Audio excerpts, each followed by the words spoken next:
groups and having them starting to grow their own, working with other community members, Haas, and the students at Haas, working with veterans that are coming out and learning how to be farmers and how they can all teach the whole community how to grow their own food and be sustainable, and introducing this fresh produce in addition to what the box or the packaged food. So is your group going to get back together? They are. We have a plan.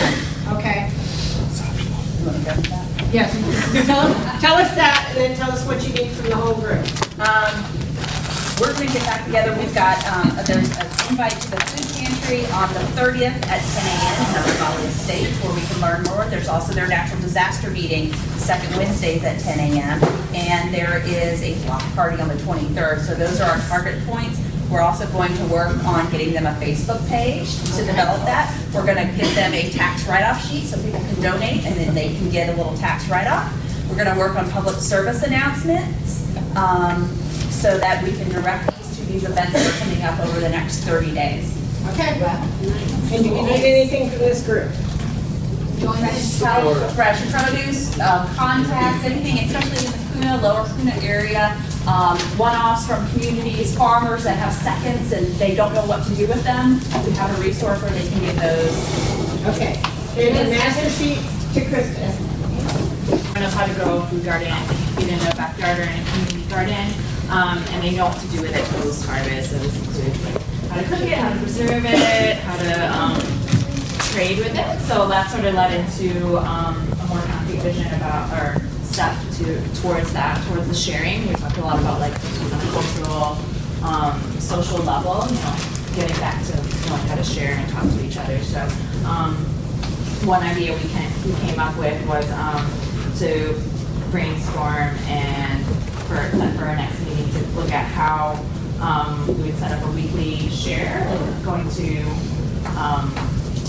using the Humcool Harvest site as a drop-off point for excess produce, and just sort of like the community to know that that's a possibility, and maybe doing a monthly potluck with that as well, just so that you know who's sharing, who's collaborating, who's doing that, participating, and then also that's part of our next just looking at Humcool Harvest,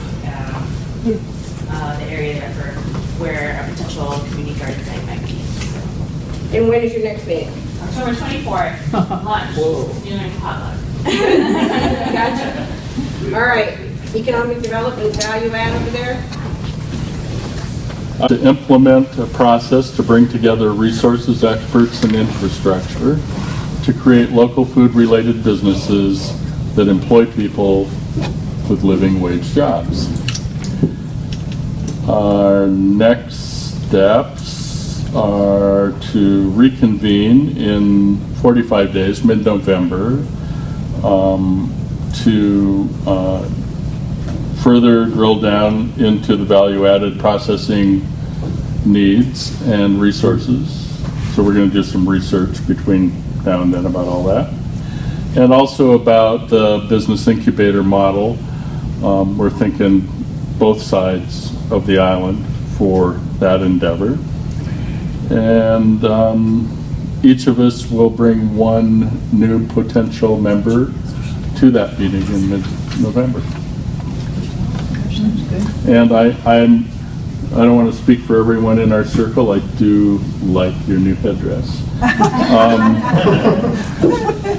But if anybody at our table can think of something that we might need from the whole group as we go forward, just kind of open up the response to that. If any of you have something that comes to mind. More of those head thingies.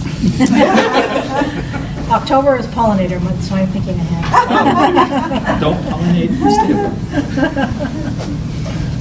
Okay, All thank right. you. Make sure you give your master sheet to Kristen. Our goal is to create a flexible resource bank that respects where farmers and farmers are educationally and financially, and it also respects the subject matter experts who are supporting these farmers or providing educational information to these farmers. Our next steps are to tap into the pipelines from the schools, the educational programs that currently exist, to do a resource inventory to find out what programs already are existing and possibly piggyback on them. Seek funding sources through microfinance, possible grants, that sort of thing, local angel support, and also to do a needs assessment on what education and support potential farmers and farmers actually need. Our plan is to reconvene in a month from today and to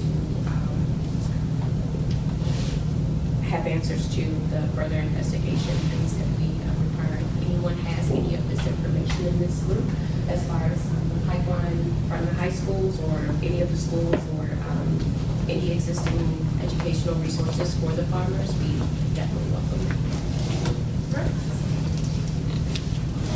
All right, last group, part of the school. It's a big job. I just read this David and Goliath book. Yeah. And I just believe we can do it. However, it's not going to be easy. So our vision is local, fresh, nutritious, and tasty food served in all schools. There's a lot of work to be done. There's way being made in the charter school realm, and we're going to involve ourselves with that, learn what we can, see how we can model that to our legislatures, whoever will listen to us. We have a school garden survey, 2012, and National Food to School Network background, but there's very little that we know of local information about student health, which is declining as we speak, and the policies that are preventing good food in schools. And it's so many things. A great deal of it is policy, but there's got to be a way the charter schools find that way faster, and we're going to be involved with them. And as well as research and put together some kind of an informational presentation, I would say, to the policymakers involved. Twist the DOE's arm.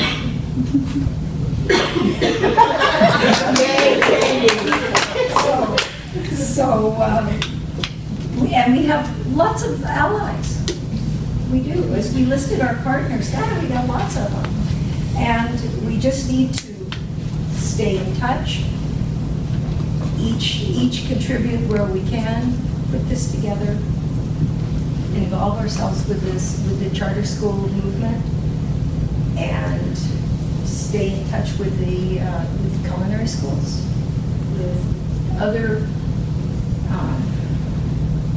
groups that are concerned with quality food, and just go forward and not be discouraged, because the DOE is big. Shame on them.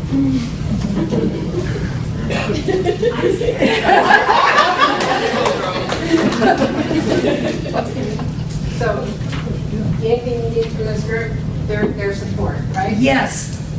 Anybody that hears of anybody that's interested, that has something that will move us forward, just let us know. Yes. There's a lot of overlap I'm hearing. Well, it's food. And it would be, I'd like to suggest that we all share everybody's monthly reports with one another, so that we can help each other, because there's so much overlap within the groups. All right, so that's what we're going to talk about next. Okay. Yeah. I want to tell you, there's a number of wide open chances to do farm to school around the DOE charter schools. We're just talking, we for some reason, are in talks with just about to complete their. Yes, yes, one of They're our looking partners. for a meal provider. And then Kaumeke in Kiokaha recently re-upped with HDOC, who does Meals on Wheels. Right. As their meal provider, but HDOC wants out. Good. I'm on the board. And they're also looking for commercial kitchen space as well as a long-term meal provider. So where we're coming in is really on the supply side as far as trying to aggregate farmers and everything, but they still need somebody to cook, somebody to prep, and they need somebody to make that. Okay, well, there's the. So the if those three connection. things are accomplished, Kaumeke and Kanumokai can start farm to school next June. Oh, how exciting. And there are resources throughout this room, and you guys have already benefited from copying Oregon's legislation and passing part of it. But I have to tell you, Farm to School started with me on the Oregon Hunger Task Force saying, we have to do Farm to School, we have to do something about the quality of our meals. And the lady who's the director right now would tell you the reason we have Farm to School is for years before anybody thought about it, Sharon kept saying Farm to School.